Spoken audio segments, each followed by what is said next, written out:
The entire first season, the Lauren A.G. case, Breathe, is being heard today on Lauren's 28th birthday, August 19, 2021. Lauren is celebrating her birthday in heaven. Our thoughts are with Lauren and Sherry.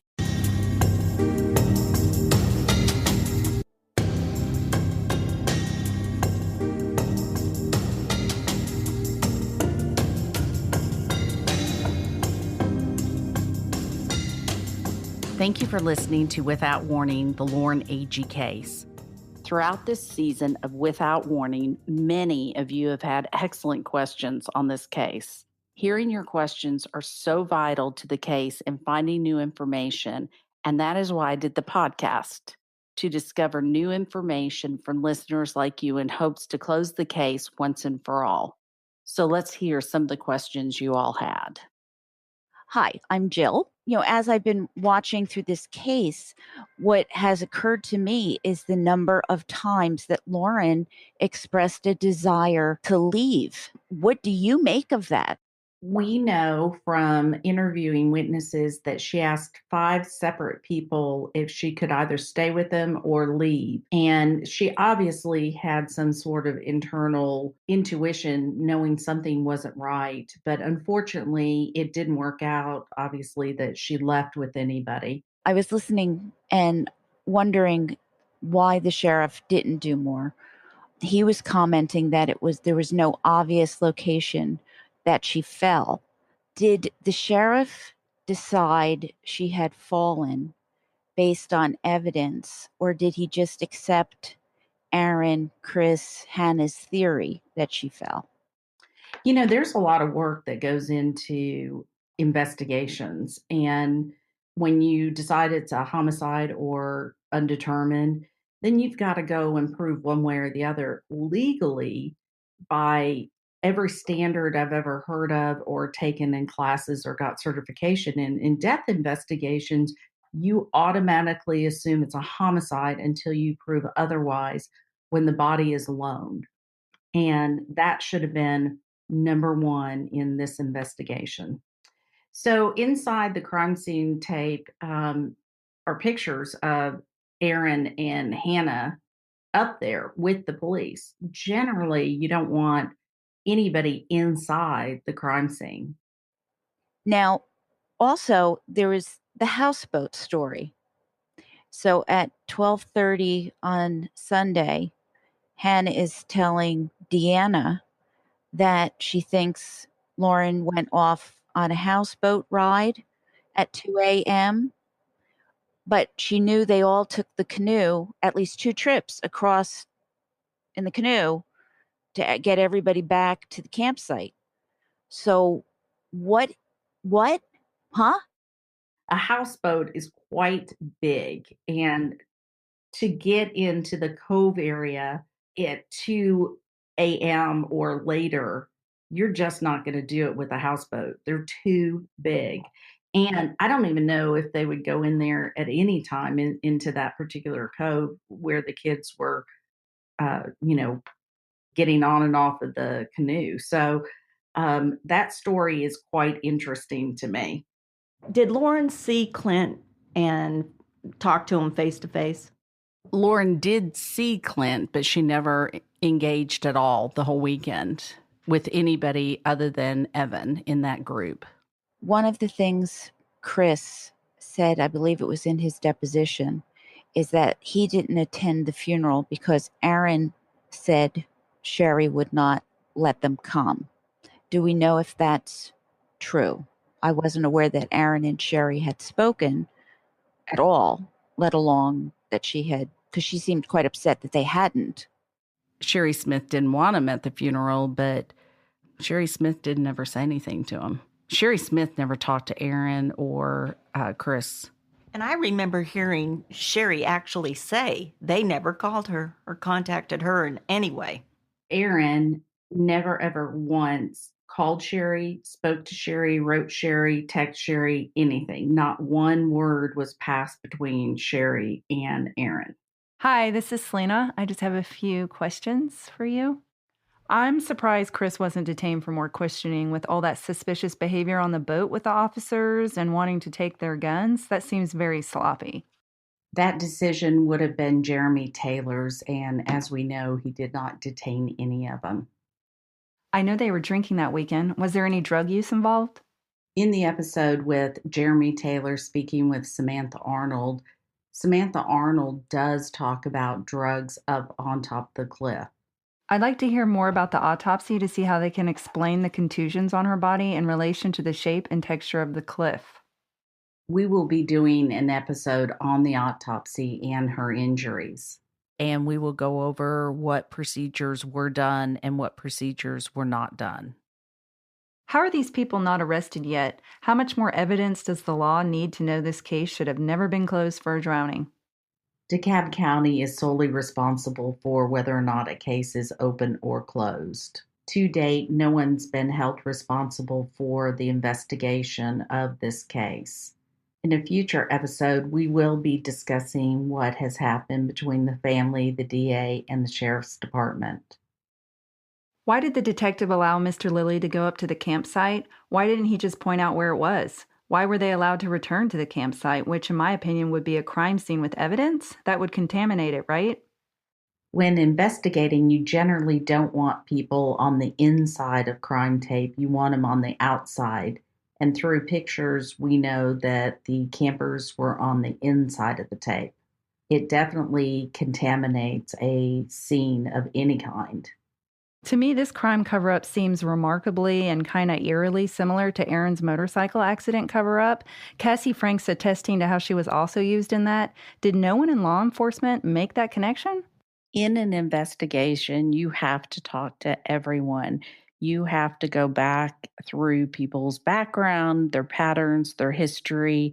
And I don't believe that law enforcement went beyond a few conversations. They could hear from the cliff to the dock since they did yell to be picked up and they were responded back with, "Be there in 7 minutes." If she had fallen, wouldn't they have heard a scream? I believe it's well documented that, yes, you could hear from the top of the cliff to the dock.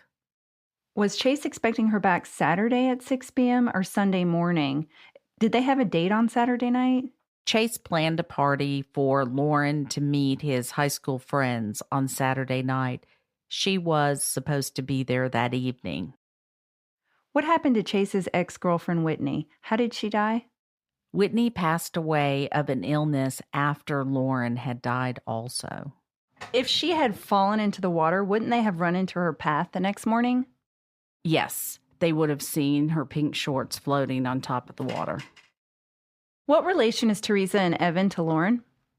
Teresa is Evan's mom. Evan was a close friend of Lauren's. They've known each other for 4 or 5 years. Evan is also Clint's cousin. So when Lauren dated Clint, Evan, of course, knew Lauren through that. Is there any video surveillance at Fish Lips Bar of Lauren's last night and what she was wearing and who she was talking to? That is a really great question.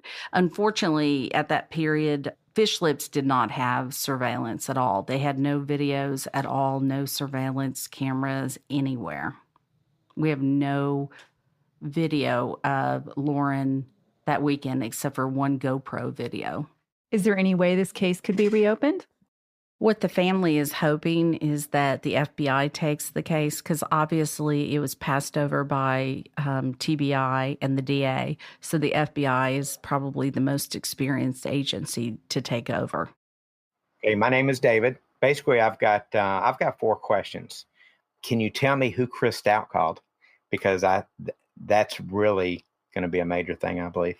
I believe you're right, and I'm not going to tell until the episode. So he made 6 phone calls. Of course, he has amnesia on who he called, but the information surrounding when he made the call is very important. It's after he's leaving Wakefest and the police department and the area, and he starts making those phone calls.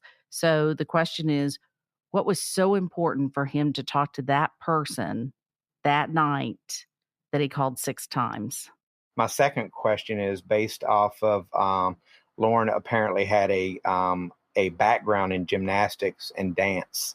Okay, with her background in that, even falling down or falling off a cliff, even if they said that she was drunk, and basically no scrapes and bruises to talk about.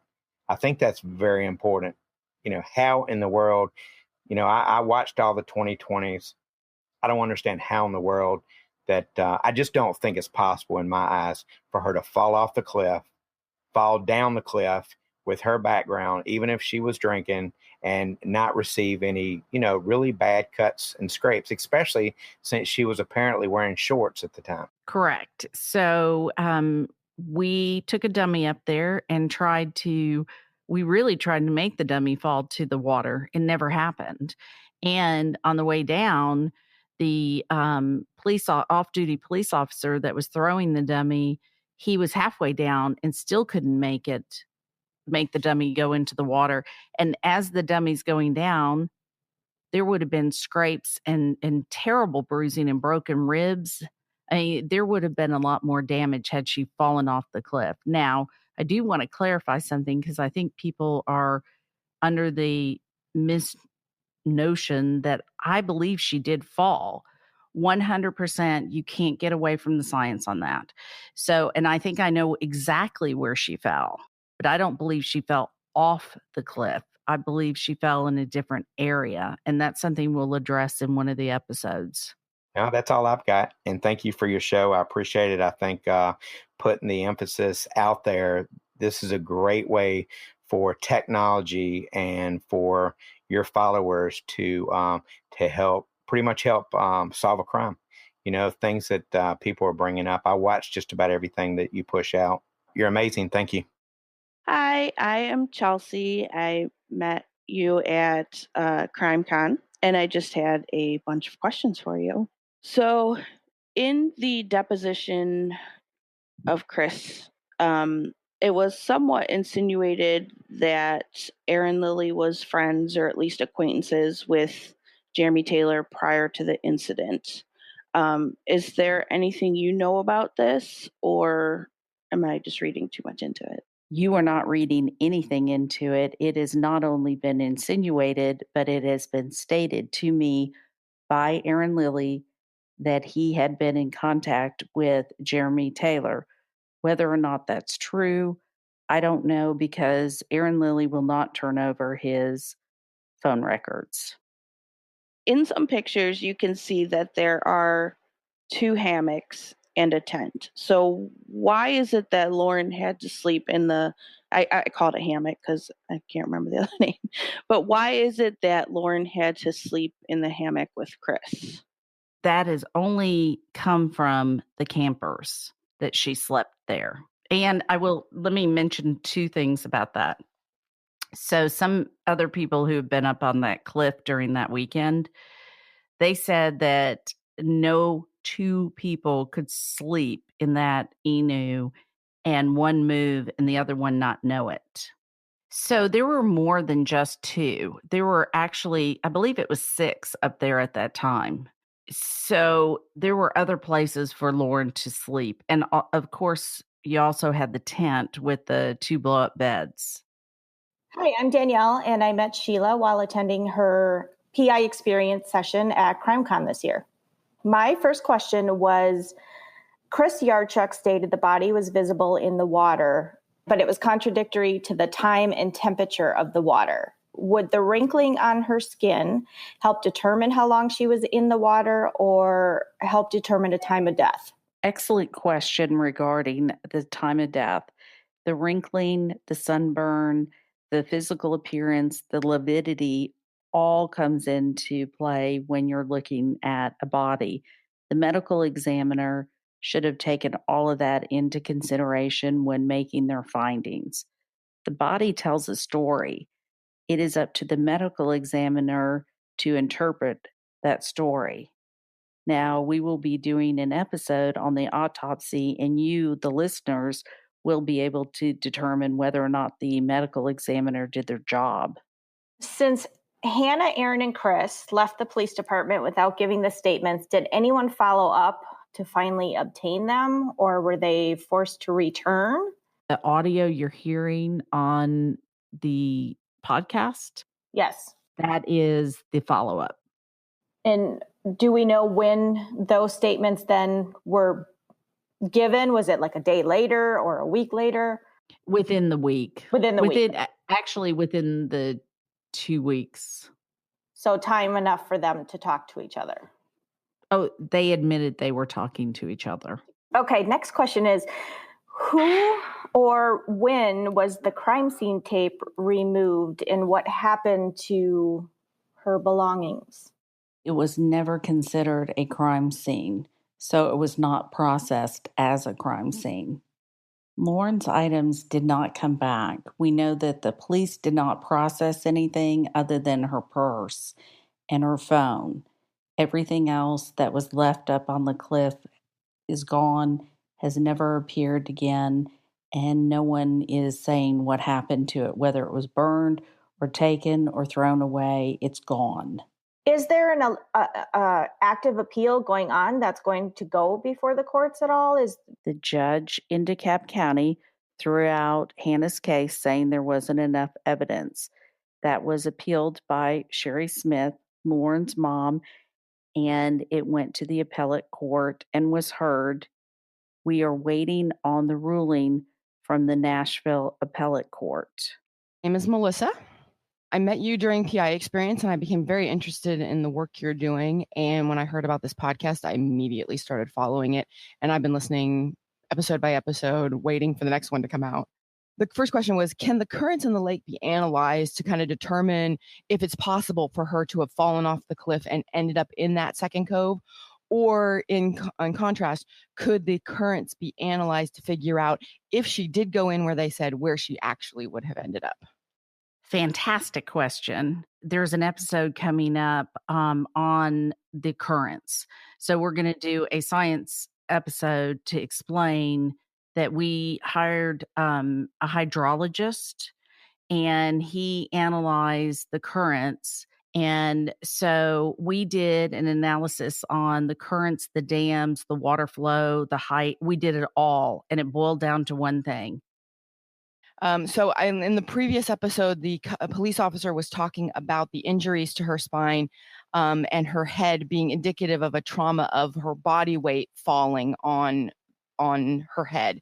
And given that amount, and I think he actually said it was indicative of like if you had fallen on your bum and you had a compression of your spine.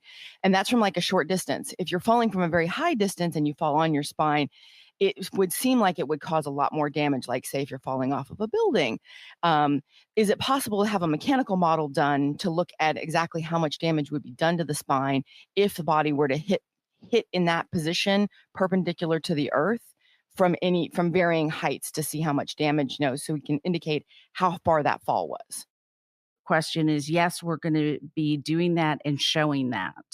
I'm pretty excited about that because that's I had seen this case covered on Crime Watch Daily right before CrimeCon or right around CrimeCon time, and I had not heard of it before. And I'm watching it, and I'm like, the entire time they're showing the background of it, I keep going, "There's no way. There's absolutely no way this is not a murder."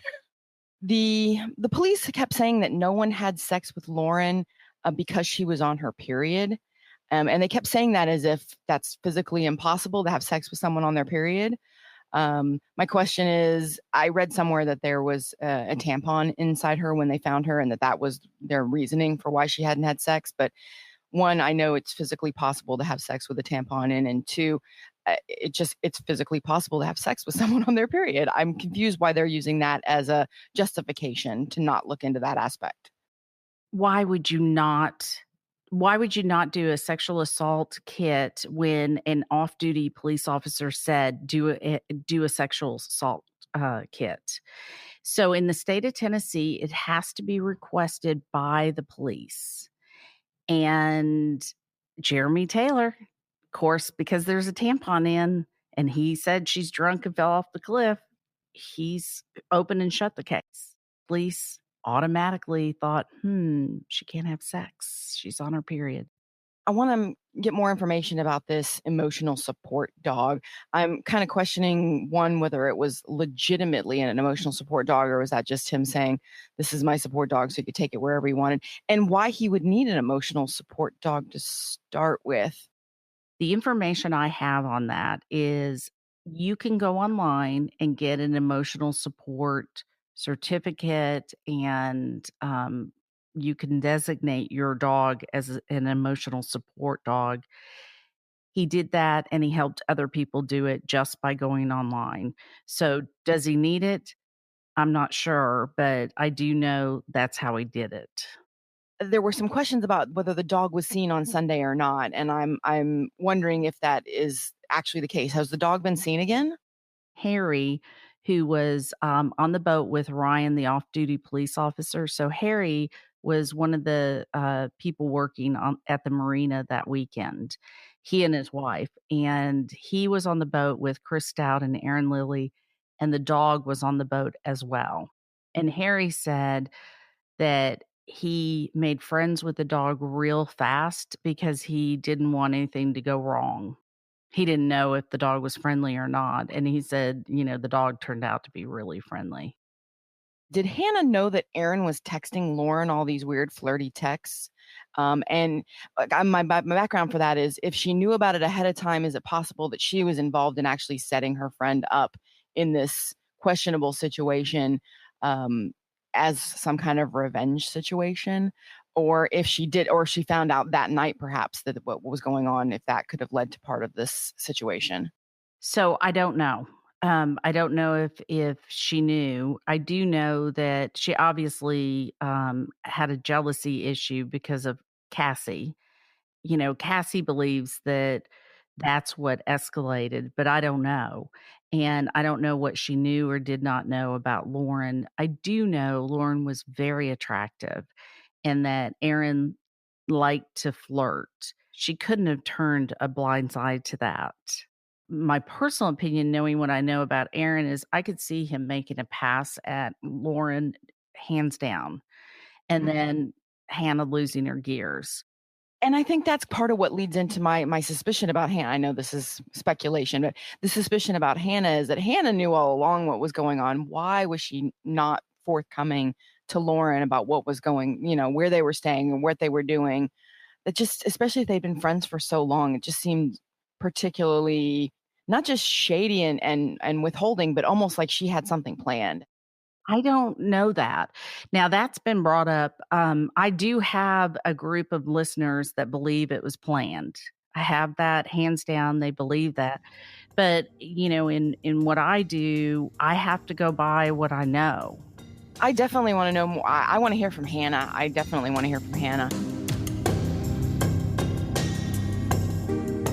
Thank you again to all who sent in questions and those who have been faithfully listening and helping to find answers to this case. A lot has happened so far this season, so let's do a quick recap. So far, we know that Lauren Agee went to Wakefest on Center Hill Lake in Smithfield, Tennessee on Friday, July 24th, 2015, with childhood friend Hannah Palmer. Wakefest is a festival for amateurs and professional wakeboarders to show off their skills. Picture Daytona Beach during spring break, and that's what Wakefest is equivalent in Tennessee. Unfortunately, what it is now known for is the death of Lauren Agee. When Lauren and Hannah got to Wakefest that Friday, they met up with Hannah's new boyfriend, Aaron Lilly, and his buddy Chris Stout. They were all going to camp overnight on top of a cliff at Pates Ford Marina, sleeping in enoos and tents on the edge of the cliff. They had the time of their life on Friday night partying at the local marina bar, Fish Lips. The booze was flowing, and this caused many rifts that night.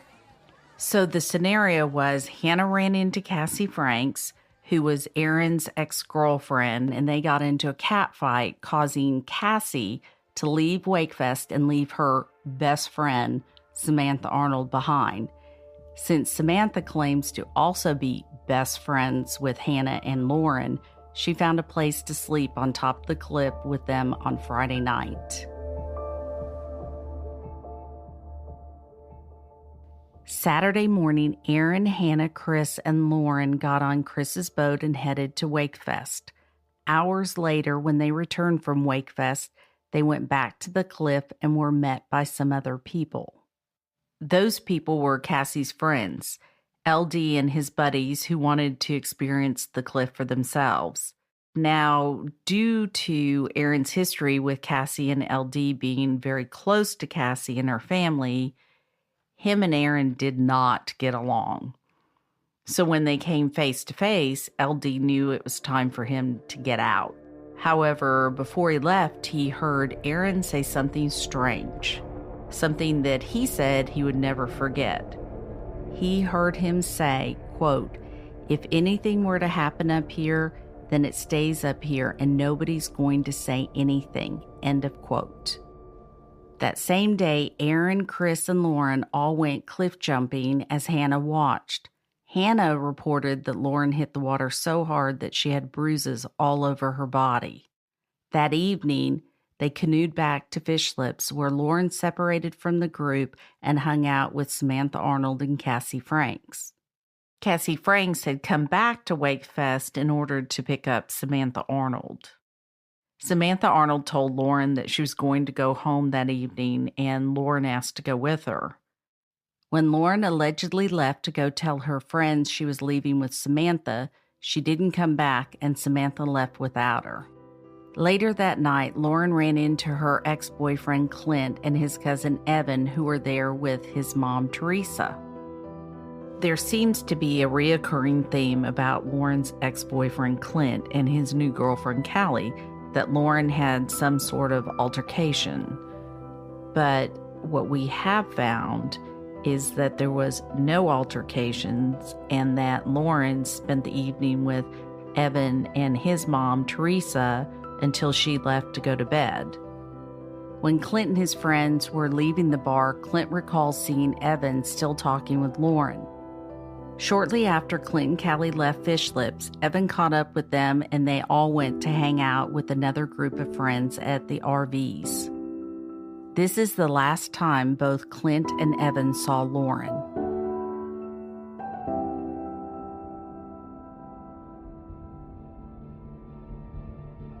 When Lauren left the bar, some claim they saw her walking to the end of the dock. The houseboat people say that Lauren and her friends came onto the houseboat to get Chris Stout, who had passed out earlier in the evening after a long day of drinking. What happens next is what we don't know. Who went back to the cliff? Is someone hiding something? Were there more people on the cliff we don't know about? When did they go back? How did they get back to the cliff? What was Lauren wearing that night? How did she end up in the water? What happened to all her clothes and stuff on the cliff? Was there really a fire? Did law enforcement really do everything they should have? All of this seems to be a mystery. Join us on Patreon if you want to look behind the curtain and see what really happens in investigations.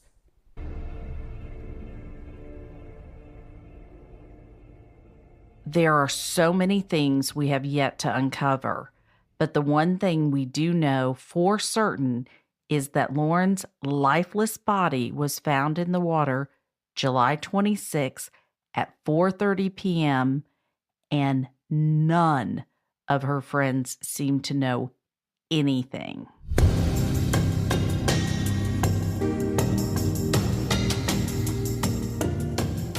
So the question remains, was it a freak accident or was it flat out murder? Stay tuned this season to find out more jaw-dropping information as I interview other key witnesses, law enforcement officers, and forensic specialists. We will go over the case and how it was handled or mishandled in great detail. You won't want to miss what's coming up in this season of Without Warning, the Lauren Agee case.